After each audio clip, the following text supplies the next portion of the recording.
നിസ്സഹായനായിട്ട് നോക്കി നിൽക്കുന്ന ഒരു മനുഷ്യന്റെ വീണ്ടും നെഞ്ചത്തേക്ക് കത്തി കുത്തുന്ന ഒരു അവസ്ഥ ഉണ്ടല്ലോ. ആ അവസ്ഥയാണ് യു എയിൽ 2-3 ദിവസമായിട്ട് നടന്നുകൊണ്ടിരിക്കുന്നത്. എല്ലാവരും ഞാൻ കുറ്റപ്പെടുത്തില്ല കേട്ടോ. കൊറോണ വന്ന് അതിൽ നിന്ന് എങ്ങനെയോ കഷ്ടപ്പെട്ട് നമ്മളൊക്കെ റീക്കവറായി. രണ്ടാമത് വീണ്ടും ദുബായിൽ ഒരു പ്രളയം വന്നു.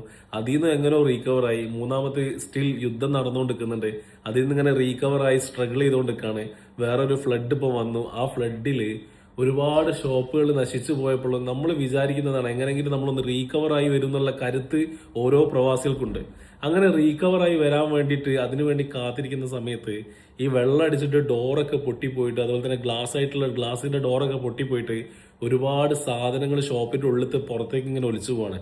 ഡ്രസ്സായിട്ടും കവറായിട്ടും ഗ്ലാസ് ആയിട്ടും അതുപോലെ തന്നെ ചെരുപ്പായിട്ടും പല സാധനങ്ങളും.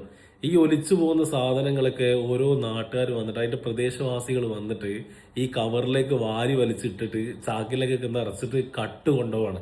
ഒന്ന് ആലോചിച്ച് നോക്കിയാ, ഒരു മനുഷ്യൻ ചോര നീരുണ്ടാക്കിയെടുത്ത മുതല് സ്വന്തം കൺമുമ്പിൽ നിന്ന് നശിച്ചു പോകുമ്പോഴും അത് വാരി പിടിക്കാനായിട്ട് വെട്ടിപ്പിടിക്കാനായിട്ട് ഈ ദുനിയാവിൽ കുറച്ച് ജന്മങ്ങള്, കള്ളന്മാരായിട്ടുള്ള ജന്മങ്ങള്.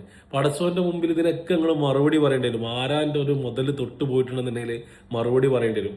ഒരൊറ്റ കാര്യം നാട്ടുകാരോട് പറയാനുള്ളൂ, ഈ ഒരു സാഹചര്യത്തിൽ കട്ടക്ക് നമ്മൾ കൂടെ നിൽക്കണം, മാനസികമായിട്ടും ശാരീരികമായിട്ടൊക്കെ. അതുകൊണ്ട് തന്നെ എല്ലാവരെയും വിളിച്ചിങ്ങാണ്ട് പ്രയാസങ്ങളുണ്ടോ പ്രതിസന്ധികളുണ്ടോ എന്ന് അന്വേഷിച്ചിട്ട് വാക്കാലെങ്കിലും ഒരു കരുത്ത് നിങ്ങൾക്ക് കൊടുക്കാനാവണം. ഇവിടെ എന്ത് പ്രശ്നങ്ങൾ വന്നു കഴിഞ്ഞാലും നമ്മൾ റീകവർ ആവും.